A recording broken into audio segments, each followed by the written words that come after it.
Em lagos isolados no alto das montanhas, onde não há rios nem conexão com o mar, vivem peixes. Isso levanta uma pergunta intrigante: como eles foram parar lá? Por que os peixes não têm sede? Você sabia que existe um aeroporto intergaláctico no interior do Brasil? Se o Sol sumisse agora, a humanidade viraria picolé em menos de um ano? Hoje, no quadro Perguntas e Respostas, eu te respondo isso e muito mais.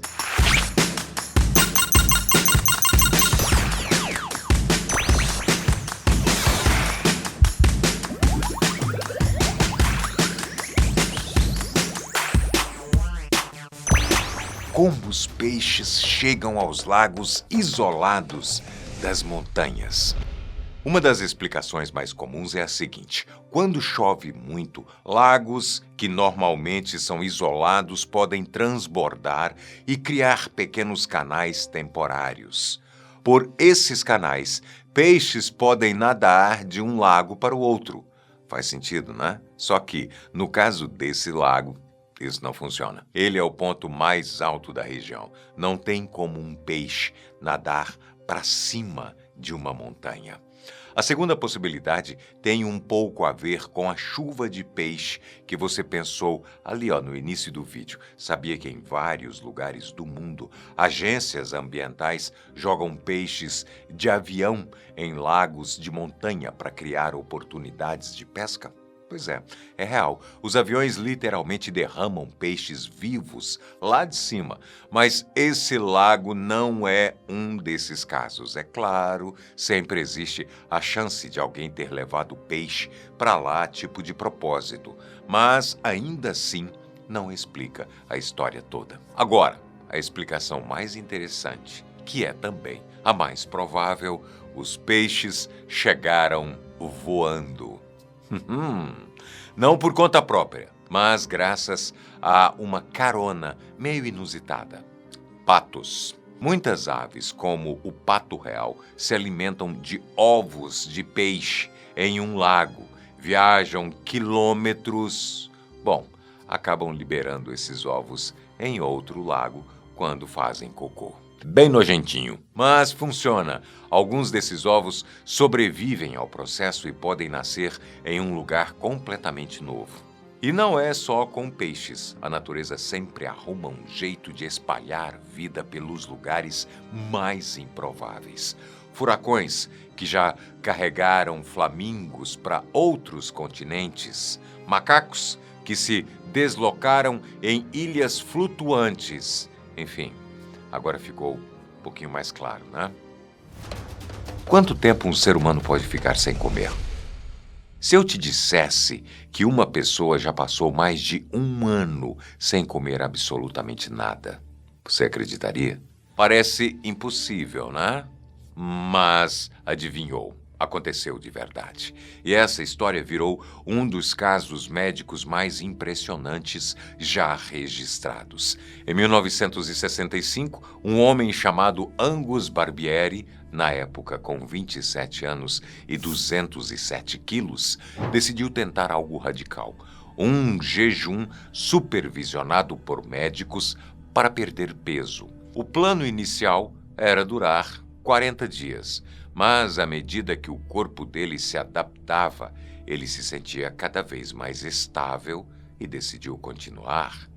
No fim, ficou 382 dias sem ingerir nenhum alimento sólido. Durante todo esse período, Angus viveu basicamente da própria gordura corporal, bebendo água, café, chá e recebendo suplementos de vitaminas e minerais. Exames frequentes monitoravam a sua saúde e, curiosamente, ele ia ao banheiro só uma vez a cada 40 ou 50 dias. O que faz sentido, já que não havia comida para digerir. Quando finalmente encerrou o jejum, em julho de 1966, Angus havia perdido 125 quilos, chegando a 82 quilos, praticamente o peso ideal para ele. E a primeira refeição, depois de mais de um ano sem comer, foi super simples: um ovo cozido, uma fatia de pão com manteiga e uma xícara de café. Ele disse que adorou, mas que ficou cheio na primeira mordida. Angus continuou sendo acompanhado pelos médicos e, anos depois, ainda mantinha o peso saudável. Mas vale o aviso, esse foi um caso extremo, feito sob monitoramento médico constante e não deve ser tentado em hipótese alguma por quem quer que seja sem a supervisão médica adequada.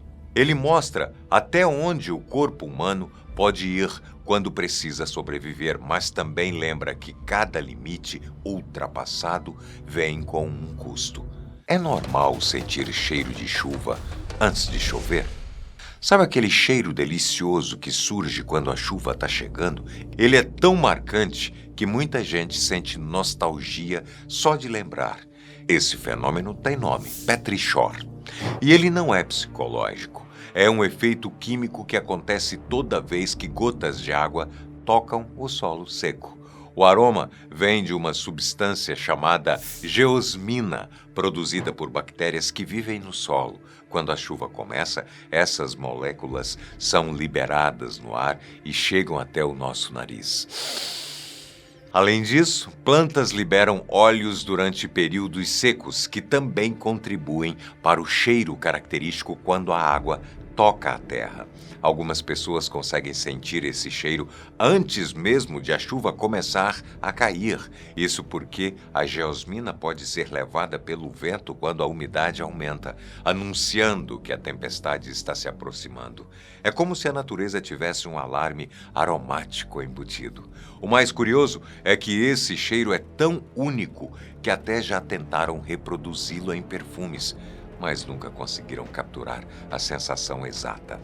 Talvez porque o encanto dele esteja justamente em ser presente exclusivo da natureza, que a gente só sente de verdade quando a primeira chuva toca a terra seca. Parece poesia, né? Qual é o lugar mais silencioso do mundo? Você acha que já experimentou o silêncio de verdade? Eu aposto que não.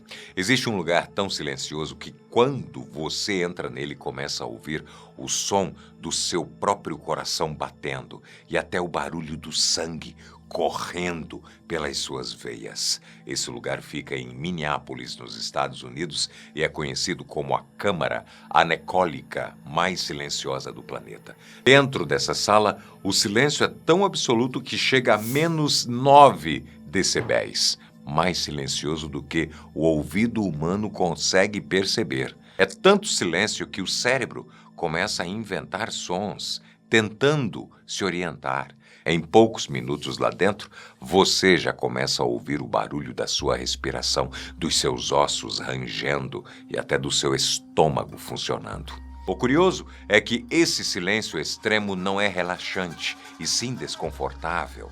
Nosso cérebro é acostumado a ter sempre algum ruído de fundo, vento, carros, vozes, e quando isso desaparece completamente, ficamos desorientados. Algumas pessoas relatam tontura, sensação de pressão nos ouvidos e até alucinações auditivas depois de alguns minutos lá dentro. Muita gente tenta quebrar o recorde de ficar o máximo de tempo possível dentro dessa câmara, mas poucas conseguem passar de meia hora. O silêncio absoluto, no fim das contas, pode ser tão assustador quanto o barulho intenso. A pergunta é, será que você teria coragem de entrar lá e ouvir os sons do seu próprio corpo? É possível morrer de tanto rir? Todo mundo já passou por uma crise de riso que parecia impossível de parar. Mas será que alguém pode literalmente morrer de tanto rir? A resposta curta é sim, é possível. Mas é extremamente raro e depende de fatores bem específicos. O riso descontrolado pode causar aumento da pressão arterial, arritmia e até dificuldade para respirar. Em casos extremos, isso pode levar a desmaios ou problemas cardíacos fatais. Há registros históricos de mortes atribuídas a ataques de riso, mas quase sempre havia uma condição de saúde pré-existente envolvida. Um caso famoso aconteceu em 75, quando Alex Mitchell, Um britânico morreu após rir por mais de 20 minutos assistindo a um programa de humor. O diagnóstico depois revelou um problema cardíaco raro que contribuiu para o desfecho trágico. Então, embora seja muito improvável, sim, é possível morrer de tanto rir. Felizmente, para a maioria das pessoas, rir continua sendo um dos remédios mais seguros e poderosos que existem. Se a Terra parasse de girar de repente, o que aconteceria com a gente? Antes de responder essa pergunta, está curtindo as curiosidades até aqui?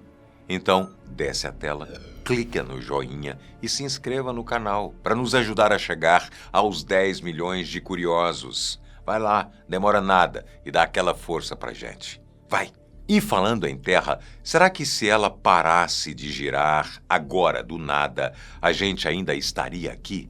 Na verdade, a gente nem teria tempo de perceber o que aconteceu. E o motivo é simples.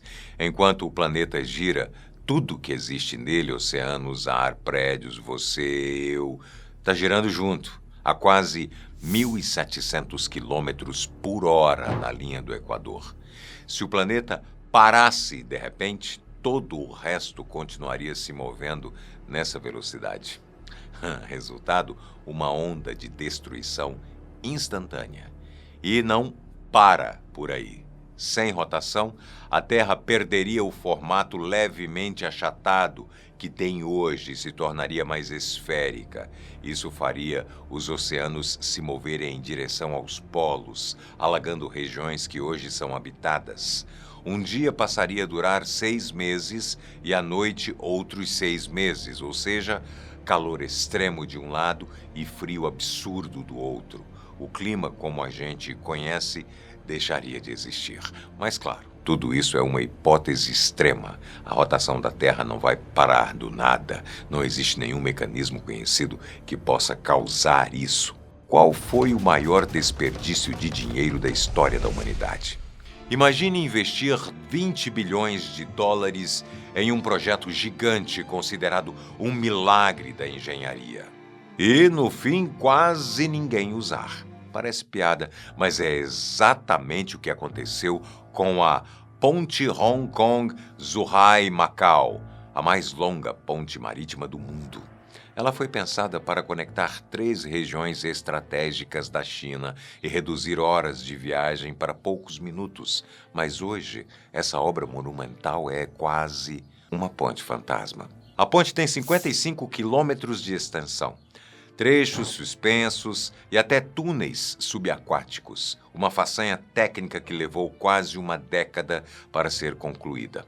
O objetivo era integrar o delta do rio das Pérolas, facilitar o transporte de mercadorias e encurtar a distância entre Hong Kong, Macau e Zhubei, no continente chinês. Tudo indicava que seria um marco histórico para a região e um orgulho nacional. Mas havia um detalhe que ninguém previu direito: as placas de veículos. Carros da China continental não podem circular em Hong Kong ou Macau. Veículos de Hong Kong não podem entrar na China nem em Macau. E carros de Macau não têm acesso a Hong Kong ou à China.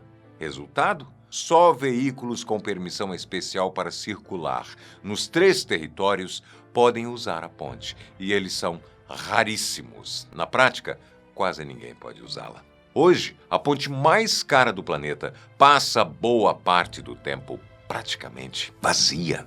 As listras pretas e brancas das zebras têm uma razão evolutiva?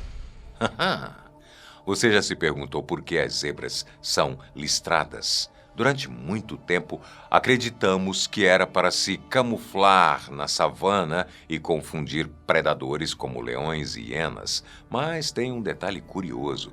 Os leões continuam caçando zebras com enorme eficiência. E sejamos sinceros, é impossível esconder um animal listrado em um campo aberto. Listrado de preto e branco ainda. Então, se não é camuflagem, para que servem as listras? A ideia da camuflagem fazia sentido porque a visão dos predadores é limitada em relação à nossa, e se pensava que as listras confundiam a percepção deles durante a corrida. Mas estudos recentes mostraram que, apesar dessa limitação visual, os leões caçam zebras com enorme sucesso. Isso derrubou a teoria antiga e abriu espaço para uma explicação muito mais fascinante e bem mais inesperada. As listras das zebras funcionam como um repelente natural contra insetos, especialmente as moscas tsetse, que transmitem doenças graves e frequentemente letais para os equinos. Comparando cavalos e zebras em áreas infestadas, as moscas preferem atacar os cavalos. Isso acontece porque o padrão listrado desorienta a visão das moscas, que não conseguem pousar com precisão no corpo da zebra. Esse efeito repelente é tão eficiente que inspirou até roupas especiais para proteger cavalos domésticos. Mantas com padrões de zebra reduzem drasticamente o número de picadas. Ou seja, as listras não servem para esconder as zebras de predadores, mas para protegê-las de inimigos muito menores, insetos que podem transmitir doenças mortais. Qual foi o objeto mais caro já perdido no espaço? Você já perdeu algo tão valioso que bateu aquela irritação? Agora imagine perder algo que vale centenas de milhões de dólares. Só que aqui ainda tem um detalhe: ficaram flutuando para sempre no espaço. Pois é, a corrida espacial é cheia de histórias assim. E o objeto mais caro já perdido lá em cima tem um valor absurdo.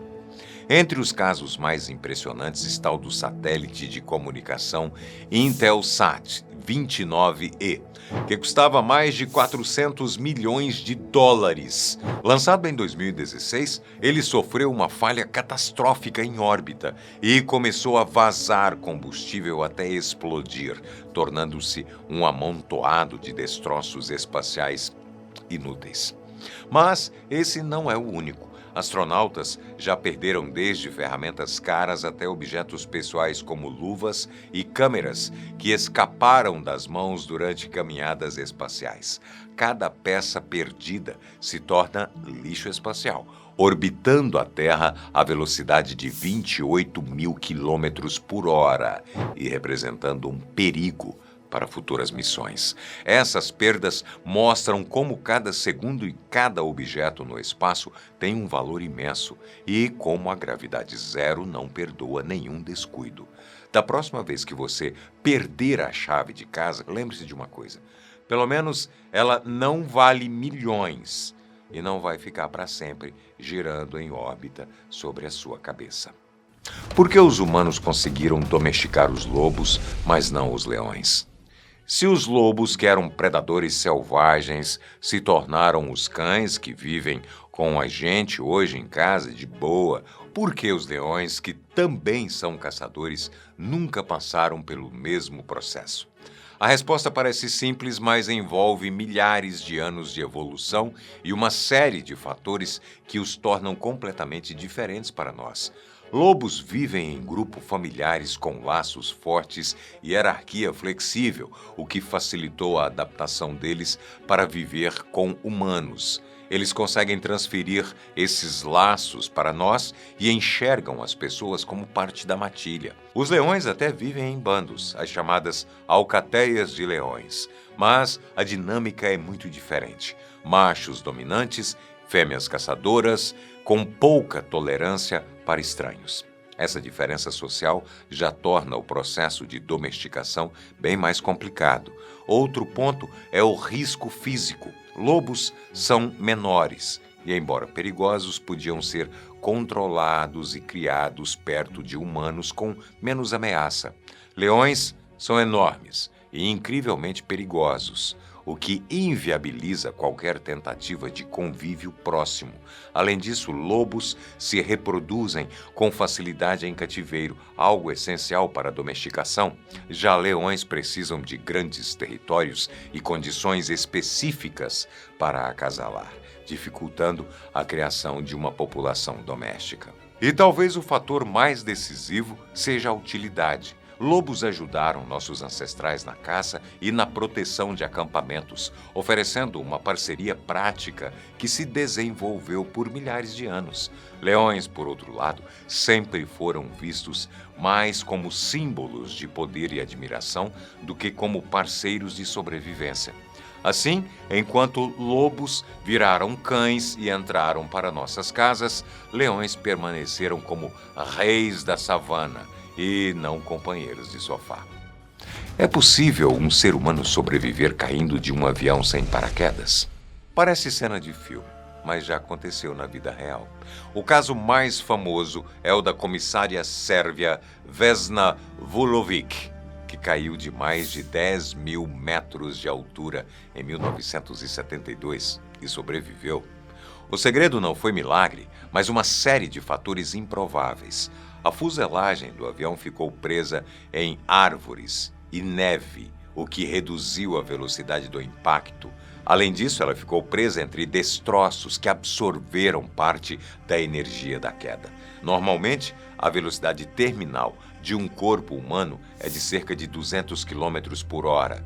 Cair de avião direto no chão quase sempre é fatal, mas se houver neve, água, árvores ou qualquer coisa que desacelere o impacto, as chances aumentam, mesmo que continuem mínimas.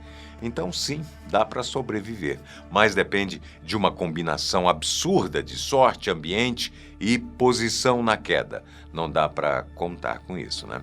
Mas casos assim mostram até onde o corpo humano pode resistir.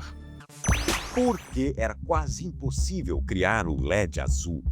Antes de continuar, se você ainda não é inscrito no canal, não perca tempo e se inscreva agora para você não perder os vídeos mais curiosos e fazer parte desse time de curiosos bem informados. Beleza?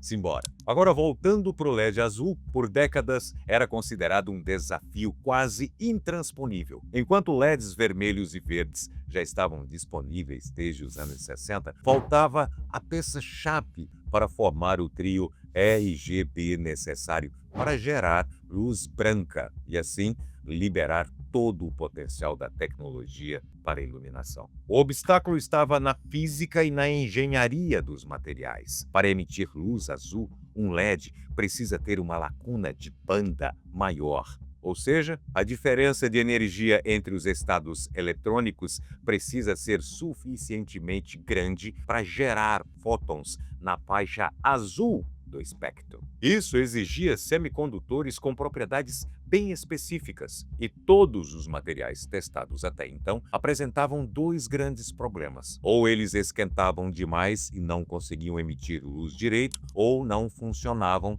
com diodo, que é o que faz o LED acender. Mesmo após bilhões investidos por gigantes como IBM, GE e Bell Labs, nenhuma solução viável surgiu. O nitreto de galho, um dos poucos materiais com a lacuna de banda certa, era considerado inviável, difícil de produzir, instável e com alto índice de defeitos. Além disso, faltava uma maneira eficiente de criar a sua versão tipo P, essencial para a construção do diodo. A virada aconteceu nos anos 90, graças a Shuji Nakamura. Ele desafiou até a própria empresa onde trabalhava e fez 3 descobertas que mudaram tudo. Primeiro, conseguiu melhorar os cristais de nitreto de galho usando um reator adaptado por ele mesmo. Depois, descobriu uma forma de adicionar magnésio aos cristais usando apenas calor, algo que ninguém tinha conseguido antes. E, por fim, criou uma estrutura de camadas que fez o LED azul finalmente funcionar. Mais do que isso, ficar brilhante e eficiente. Do azul dos LEDs a outro tipo de moldura no rosto humano. Já que estamos falando de aparência e função, por que será que temos sobrancelhas? Por que temos sobrancelhas? As sobrancelhas humanas desempenham 2 funções principais: proteção dos olhos e comunicação social. Desde nossa evolução como espécie altamente social, esses fios de pelos acima dos olhos tornaram-se essenciais, tanto para enxergar melhor em condições adversas quanto para expressar emoções sutis. As sobrancelhas desviam suor, chuva e sujeira para os lados do rosto, impedindo que esses fluidos ou partículas entrem nos olhos e prejudiquem a visão ou causem irritação. A sua curvatura e orientação direcionam a umidade para fora da órbita ocular, uma barreira natural crucial em ambientes externos. Além disso, os pelos sob a pele são altamente sensoriais, com terminações nervosas que detectam estímulos mecânicos, como um inseto pousando, ajudando a provocar piscadas reflexas antes que o objeto atinja o olho. Em humanos, as sobrancelhas evoluíram para expressar emoções de forma sutil e precisa: surpresa, raiva, dúvida, simpatia.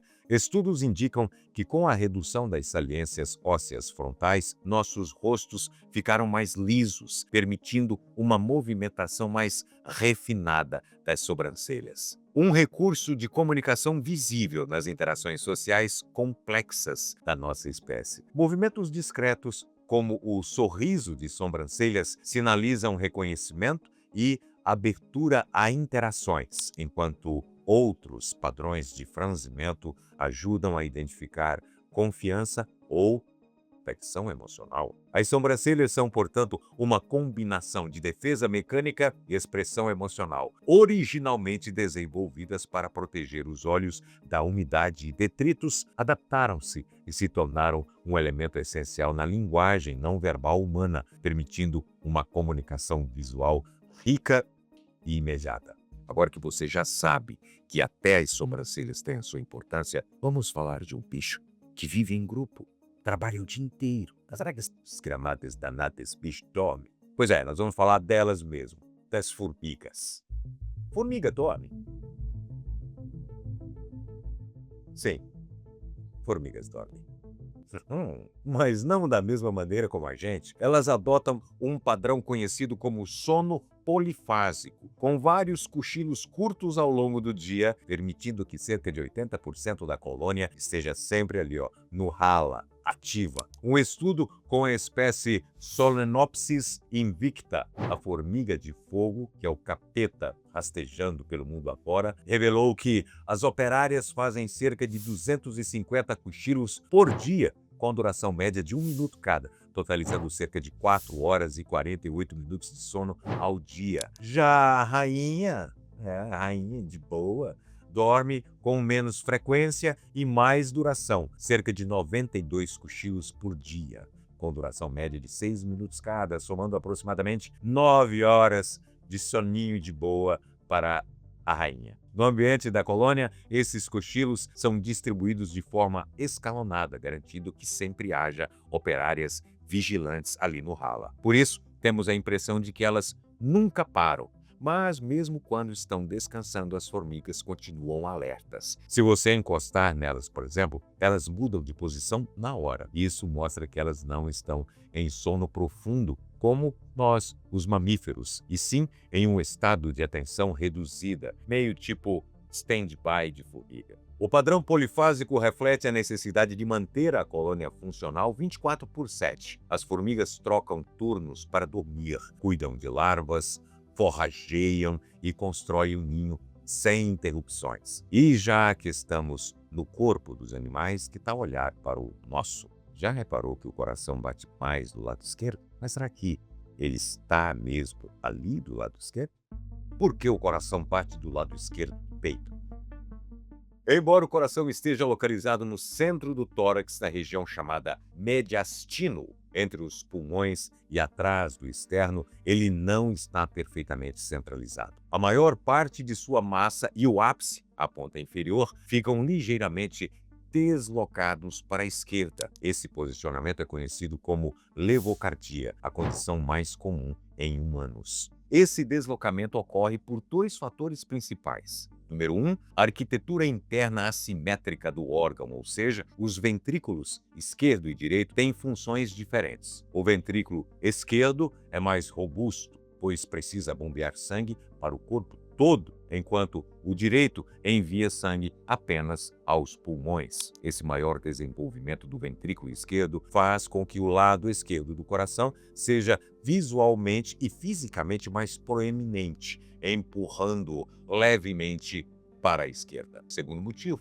o espaço dentro do tórax. O pulmão esquerdo é menor que o direito e tem uma espécie de encaixe onde o coração se acomoda. Isso ajuda ainda mais a empurrar o coração levemente para o lado esquerdo. Desde muito cedo, ainda na fase embrionária, o corpo já começa a se organizar de forma assimétrica. Genes específicos e o movimento de fluidos dentro do embrião ajudam a quebrar a simetria e guiam o coração para o lado esquerdo logo no início do desenvolvimento. Mas existem exceções. Em casos raros, acontece o contrário. O coração se forma do lado direito, uma condição chamada dextrocardia, e às vezes isso vem junto com outra condição chamada situs inversus, em que todos os órgãos internos ficam espelhados. Apesar de incomum, na maioria das vezes, isso não causa nenhum problema sério para a saúde.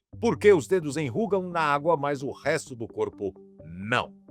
Quando mergulhamos as mãos ou os pés em água por vários minutos, a pele das pontas dos dedos e dos pés enruga, enquanto o restante do corpo permanece praticamente inalterado. Essa reação, que já foi atribuída à simples absorção de água pela pele, hoje é entendida como um processo ativo, controlado pelo sistema nervoso autônomo, mais especificamente pelo sistema simpático. A explicação mais aceita hoje é que esse enrugamento não acontece por absorção de água, como muita gente pensa, mas por causa de um comando do próprio corpo. Quando os dedos ficam submersos por muito tempo, terminações nervosas ativam um processo chamado vasoconstrição.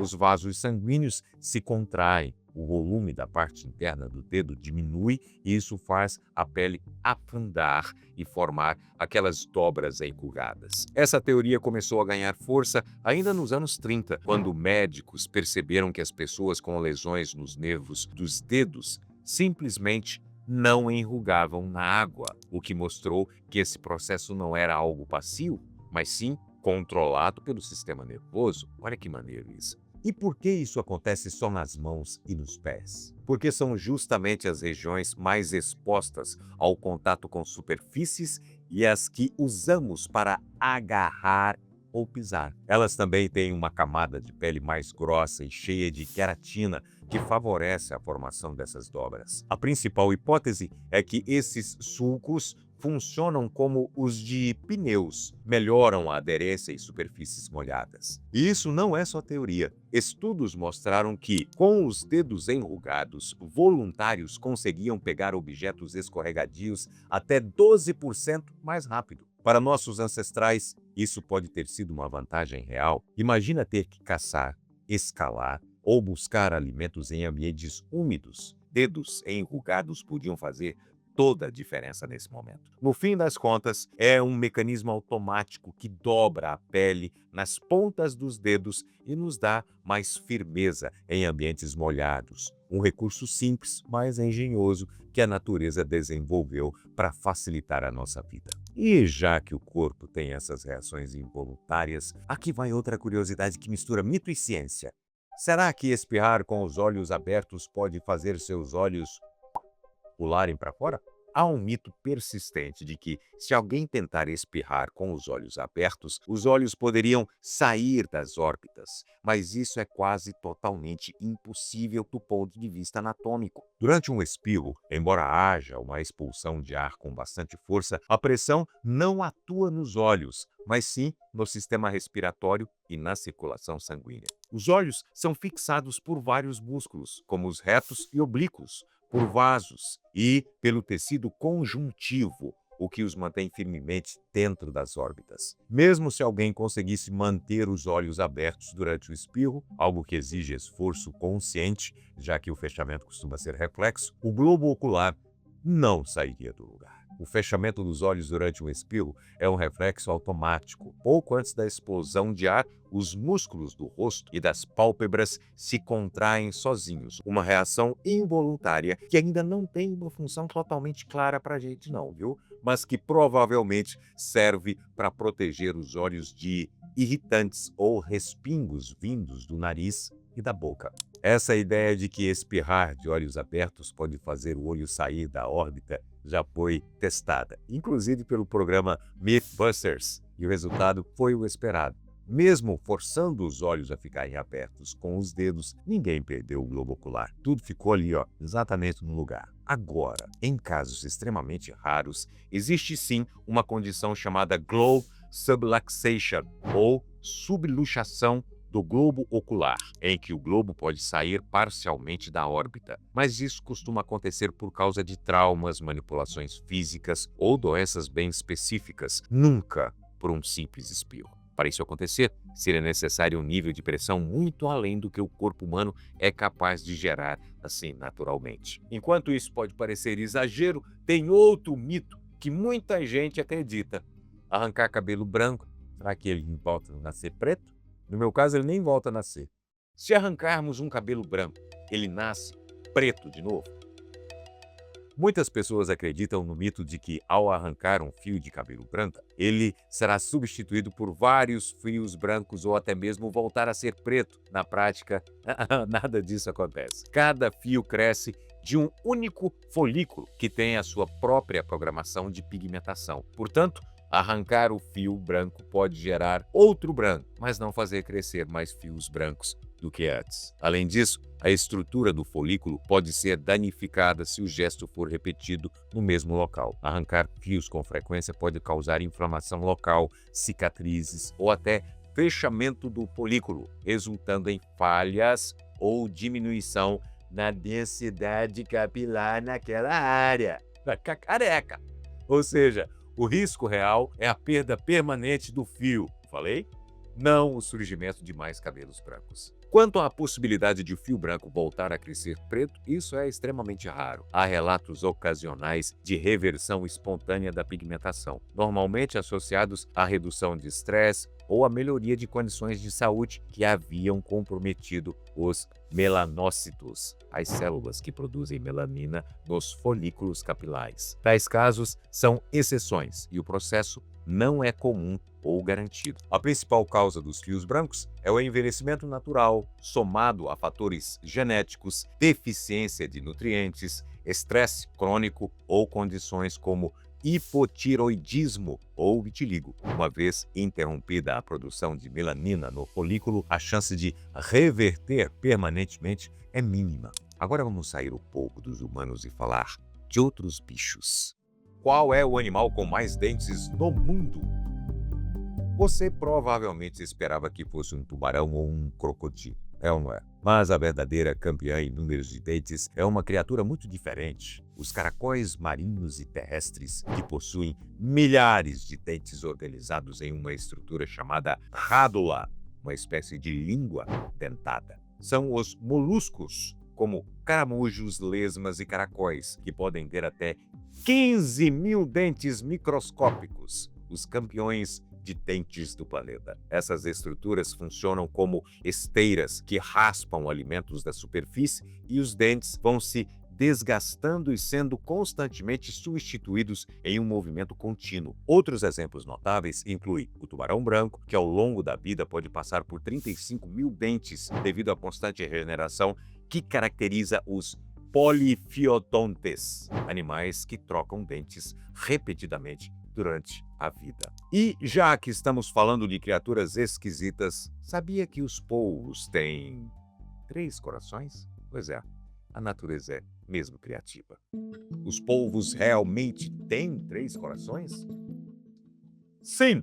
Ao contrário de nós, polvos têm 3 corações, mas cada um desempenha uma função bem específica. 2 desses corações, os chamados corações branquiais, ficam posicionados ao lado de cada guelra e são responsáveis por bombear o sangue venoso até as guelras para que ele receba oxigênio. Já o terceiro, o coração sistêmico ou principal, leva o sangue oxigenado para o restante do corpo. Curiosamente, enquanto o polvo nada, o coração sistêmico para temporariamente de bater, o que diminui o rendimento do sistema circulatório e torna o nado uma atividade extenuante para esses animais. Por isso, eles preferem se locomover rastejando no fundo do mar.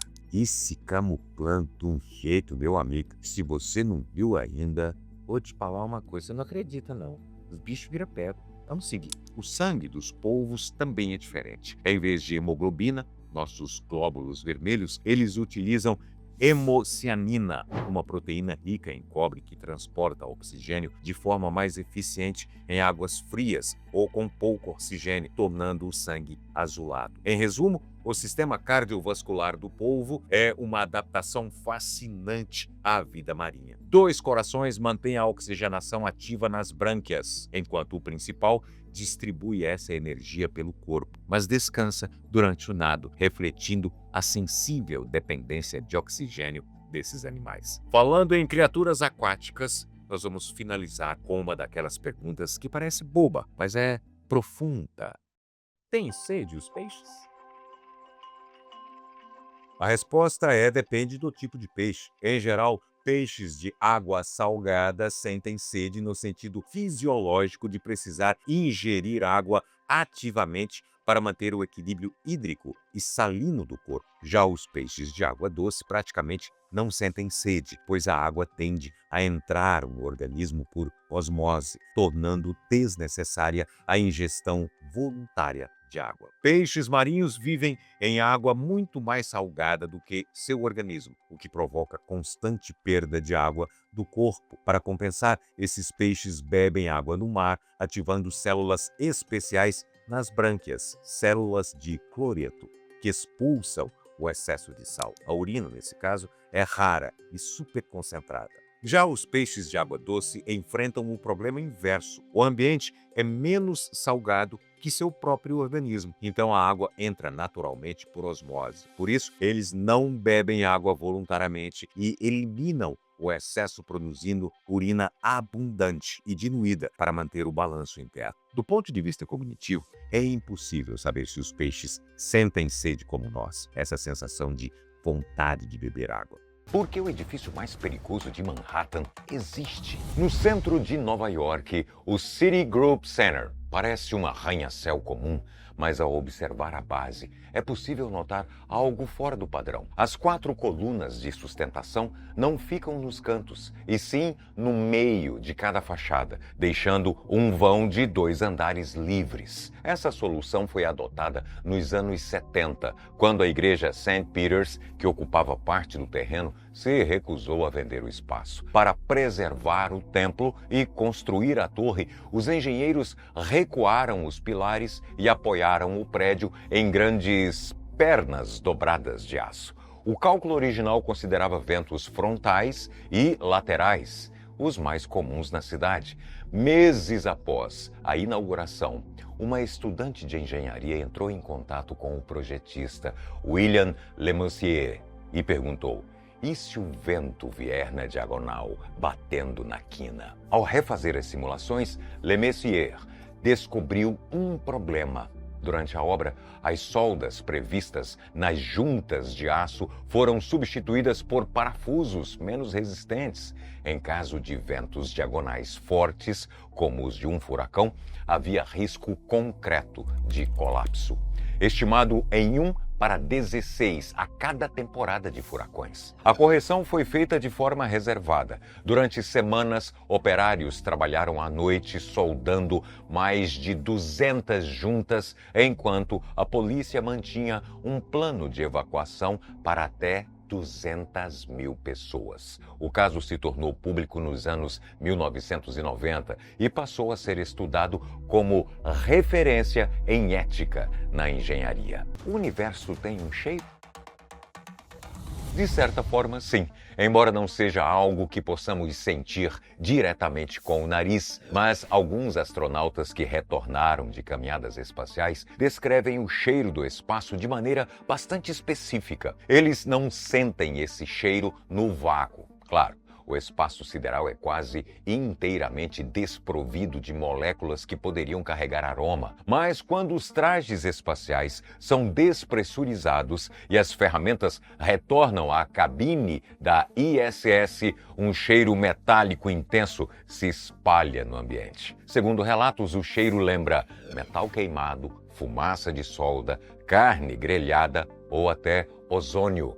Mas o que causa isso? Cientistas explicam que esse aroma provavelmente vem de moléculas excitadas como hidrogênio ionizado, oxigênio atômico e hidrocarbonetos aromáticos policíclicos, compostos gerados por estrelas em colapso, supernovas e radiação cósmica. Quando essas partículas colidem com superfícies frias dos trajes, oxidam rapidamente e liberam compostos voláteis que se tornam perceptíveis apenas dentro das naves. Ou seja, o universo não tem um cheiro como o de um perfume no ar, mas sim como um rastro químico deixado por explosões estelares, queimaduras atômicas e restos de poeira cósmica.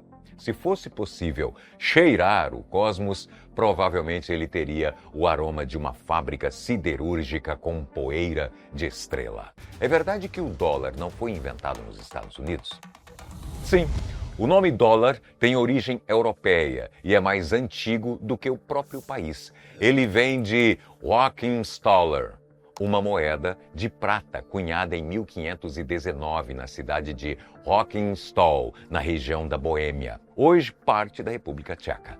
Com o tempo, o termo foi abreviado para thaler e, nos Países Baixos, transformado em dólar. Quando colonos britânicos cruzaram o Atlântico, a palavra se adaptou ao inglês como dólar. Durante o período colonial nas Américas, o comércio não dependia de uma moeda única. Circulavam moedas britânicas, francesas e, principalmente, o peso espanhol, que era chamado de Spanish Dollar pelos colonos. Por ser amplamente aceito e não ter vínculo direto com a coroa britânica, o termo dólar se popularizou. Em 1792, já independentes, os Estados Unidos criaram o seu sistema monetário e escolheram o dólar como unidade oficial, inspirando-se no nome que já era comum no comércio. Hoje, mais de 25 países emitem moedas chamadas dólar, como Canadá, Austrália e Taiwan. E pelo menos 7 nações, como o Equador, usam o dólar americano como moeda oficial. O nome que começou em uma mina de prata na Europa, portanto, tornou-se um dos termos mais reconhecidos na economia mundial. Quanto tempo a humanidade sobreviveria se o Sol apagasse? Se o Sol simplesmente apagasse agora, ainda levaríamos 8 minutos e 19 segundos para notar. É o tempo que a luz leva para chegar até a Terra. Depois disso, mergulharíamos em escuridão total. Sem luz solar, a temperatura global começaria a cair rapidamente. Em uma semana, a média da superfície terrestre já estaria abaixo de 0 graus Celsius. Sem fotossíntese, as plantas morreriam, colapsando as cadeias alimentares baseadas em energia solar. Em um ano, o planeta enfrentaria algo em torno de menos 70 graus Celsius. Os oceanos congelariam progressivamente a partir da superfície. No fundo, ainda haveria calor vindo do interior da Terra, protegido por uma camada de gelo, mas inacessível para a maioria da vida complexa. As únicas zonas onde a vida humana poderia existir por mais tempo seriam ambientes isolados com fonte de calor própria, bases subterrâneas próximas a fontes geotérmicas, submarinos nucleares ou instalações com reatores e cultivo artificial de alimentos. Mesmo nesses cenários, projeções astrobiológicas sugerem que a espécie humana não passaria de 2 a 3 anos antes de esgotar recursos ou entrar em colapso social. Já a vida microbiana teria mais chances. Bactérias quimiosintéticas que vivem nas profundezas dos oceanos, próximas a fontes hidrotermais, poderiam sobreviver por milhões de anos, usando energia química em vez de solar. Em resumo, o Sol é mais do que luz. É o suporte primário de quase toda a vida na Terra. Se ele apagar, o colapso não seria imediato, mas seria inevitável. Qual é o menor país do mundo e por que quase ninguém o visita? O menor país do mundo em área e população é o Vaticano, com apenas 0,44 quilômetros quadrados e cerca de 800 habitantes. Mas o título de país menos visitado vai para Tuvalu, um pequeno arquipélago no meio do Oceano Pacífico, entre a Austrália e o Havaí. Com 26 quilômetros quadrados de área e cerca de 12 mil habitantes, Tuvalu recebe menos de 3 mil turistas por ano, número menor que o de uma praia média em Ubatuba num domingo ensolarado. Por quê? Chegar lá é difícil. Apenas 2 companhias aéreas operam voos para o país, saindo de Fiji, e em poucos dias da semana. A infraestrutura também é limitada. Não há resorts, caixas eletrônicos e o uso de cartão de crédito é raro na maioria dos comércios. As opções de hospedagem são simples e a oferta turística é mínima. Apesar das praias desertas, recifes de coral preservados e uma pista de pouso que serve como campo de futebol comunitário ao pôr do sol. O que mais chama atenção, no entanto, é o risco existencial que Tuvalu enfrenta. Grande parte do território está a menos de 3 metros acima do nível do mar e projeções climáticas indicam que o país pode ser totalmente submerso até o fim do século. Como resposta, o governo já está desenvolvendo uma versão digital de Tuvalu no metaverso, para preservar a sua identidade cultural e soberania virtual, mesmo se a terra firme desaparecer. Ou seja, além de ser o menos visitado, Tuvalu pode se tornar o primeiro país do mundo a existir apenas na memória e na nuvem. É possível clonar um dinossauro hoje?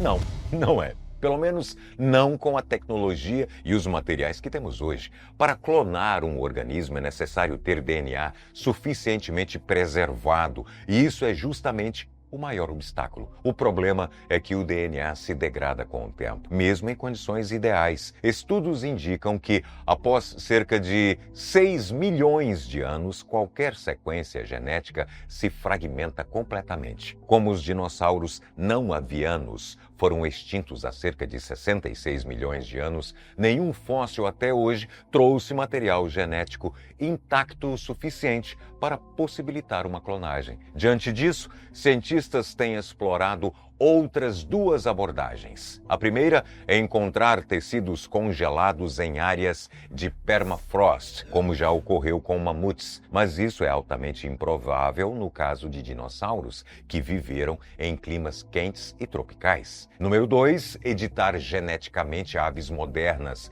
que são os parentes vivos mais próximos dos dinossauros. Essa abordagem envolve identificar genes adormecidos, como os que poderiam ativar uma cauda ou dentes em galinhas, e tentar reativá-los em embriões. Alguns experimentos já conseguiram modificar estruturas embrionárias, gerando traços reptilianos, mas sem produzir um animal funcional e viável. Além das barreiras técnicas, há limites éticos, legais e ambientais que restringem pesquisas desse tipo, especialmente em estágios avançados de desenvolvimento. Ou seja, embora a ficção científica tenha popularizado a ideia de dinossauros clonados a partir de DNA preservado em âmbar, nenhum laboratório real conseguiu nem chegar perto disso. Por enquanto, e provavelmente por muitas eras geológicas, o tiranossauro vai continuar existindo só nas telas do cinema. Por que o nosso cérebro inventa vozes e conversas quando estamos sonhando? No meio de um sonho, você conversa com pessoas, ouve frases completas, responde com lógica, ou quase, mas ninguém ali existe. De onde vem esse diálogo todo? A ciência mostra que durante o sono REM, o cérebro ativa áreas associadas à linguagem, à memória e à imaginação. Mas o córtex pré-frontal, responsável por senso crítico e controle de realidade, praticamente desligado. Ou seja, o cérebro escreve, atua e assiste ao roteiro ao mesmo tempo, usando fragmentos de memórias reais, vocabulário já armazenado e combinações livres entre ideias. Na prática, você está sozinho, mas com um elenco completo da sua mente em improviso total. Número 8. Existe mesmo uma lei brasileira que reserva um aeroporto para ETs? Sim! Desde 1995, O município de Barra do Garças, Mato Grosso, mantém em vigor uma lei que destina uma área específica para pousos de discos voadores. A proposta foi apresentada pelo então vereador Valdom Varjão, posteriormente senador, e aprovada na Câmara Municipal por 7 votos a 3. O texto oficial define 5 hectares como área pública de utilidade interestelar. A cidade, situada na região do Araguaia, já acumulava décadas de relatos de luzes não identificadas, supostos pousos e histórias de abdução. O Discoporto surgiu como forma de registrar oficialmente essa peculiaridade local e, ao mesmo tempo, promover o turismo. No local foi instalado um obelisco metálico de 15 metros e placas de boas-vindas escritas em português e em esperanto, língua criada no século XIX com a proposta de comunicação universal. A prefeitura chegou a anunciar a instalação de balizadores luminosos para orientar eventuais naves, mas a execução não foi adiante por falta de recursos. Apesar de nunca ter recebido visitantes extraterrestres assim, confirmados, com check-in e tudo mais, o espaço se tornou ponto turístico. Ufólogos organizam vigílias noturnas e agências locais oferecem passeios que incluem o Discoporto e trilhas para formações rochosas associadas às lendas regionais, como a Serra do Roncador. Do ponto de vista jurídico, a lei municipal permanece válida. Assim, se algum dia uma nave pousar ali, a cidade poderá alegar que já estava preparada, com terreno demarcado, monumento instalado e registro oficial em lei. Por que às vezes acordamos com a sensação de estar caindo da cama? O fenômeno é conhecido como mioclonia noturna. Ele ocorre na transição entre vigília e o sono, quando o cérebro reduz a atividade dos motoneurônios para que o corpo entre em repouso. Esse desligamento nem sempre é perfeitamente sincronizado e, em alguns casos, o sistema nervoso interpreta o relaxamento muscular como sinal de perda de equilíbrio. O resultado é um espasmo involuntário que dura frações de segundo. Pesquisadores apontam que cerca de 70% das pessoas já experimentaram esse espasmo em algum momento da vida e até 10% o sentem com frequência diária. Alguns fatores aumentam a probabilidade de ocorrência: consumo de cafeína no final do dia, estresse elevado, exercícios intensos antes de dormir e privação de sono. Há também uma hipótese evolutiva. Em ancestrais que dormiam em locais altos ou instáveis, como galhos ou rochas, um reflexo brusco poderia evitar quedas reais. Hoje o reflexo continua presente, mas a queda é apenas interpretada pelo cérebro, que muitas vezes a incorpora ao sonho, fazendo a pessoa acordar com a sensação de despencar. O fenômeno é sim benigno e não representa risco, mas pode ser um indicativo de que o corpo ainda não entrou totalmente no estado de relaxamento. Ajustar a rotina antes de dormir, reduzindo estimulantes e desacelerando atividades pode ajudar a evitar o seu susto. O que aconteceria se todos os insetos parassem de voar por 24 horas? À primeira vista, pareceria um dia de paz. Pode confessar que eu pensei nisso na hora. Sem mosquitos unindo no ouvido, sem marimbondos dando rasante, sem abelhas rodando o café da manhã. Mas essa calmaria teria um preço e ele começaria a ser cobrado muito antes do silêncio acabar. Sem insetos no ar, a polinização estagnaria por completo. Abelhas, borboletas, besouros, mariposas, todos essenciais para fertilizar flores, estariam no chão? Para muitas plantas agrícolas e nativas, esse trabalho não pode esperar. Um único dia sem polinização pode comprometer ciclos reprodutivos inteiros, atrasar safras e afetar colheitas semanas depois, especialmente em cultivos de alto rendimento. Ao mesmo tempo, a cadeia alimentar sentiria o impacto imediato. Pássaros, sapos, morcegos e lagartos que se alimentam exclusivamente de insetos voadores passariam o dia em jejum. Filhotes famintos, já com reservas de energia limitadas, correriam risco real de morte. E mesmo o ar sentiria a falta deles. Insetos voadores movimentam poeira, esporos, micro-organismos e partículas orgânicas invisíveis. Pequenos aerossóis biológicos que ajudam a regular a umidade, a temperatura e até a formação de nuvens em florestas tropicais. É ou não é de pirar um negócio desse? Um dia sem esse trânsito invisível poderia afetar microclimas inteiros. Curiosamente, haveria também um efeito colateral no mundo da aviação. Um fenômeno pouco conhecido chamado bug splatter, o acúmulo de insetos no nariz de aviões, pode interferir em leituras de sensores e testes de aerodinâmica. Por um dia, engenheiros e pilotos de testes poderiam respirar aliviados com fuselagens limpas e leituras estáveis. Outro reflexo viria na área da saúde pública. Com mosquitos e pernilongos no chão, a transmissão de doenças como dengue, malária e zika cairiam temporariamente, mas o alívio seria curto. Os insetos ainda estariam vivos e prontos para retomar a sua rotina assim que voltassem a voar. No fim das contas, 24 horas pode parecer até pouco, mas no mundo onde insetos fazem parte de quase todos os processos biológicos, da alimentação ao clima, um dia sem voo seria como frear por instantes a engrenagem mais discreta e essencial da vida na Terra. Bem, curtiu essa maratona de perguntas e respostas? Então se prepara, porque tem um vídeo especial de 1 hora esperando por você, só com curiosidades mais insanas que já passaram aqui no canal. Clica aí na tela, deixa o play rolar e vem comigo nessa imersão, porque no final você vai sair com 60 minutos de histórias que vai querer contar para todo mundo. E o melhor, todo mundo vai querer ouvir. Afinal, conhecimento nunca, mas nunca sai de moda. Até a próxima.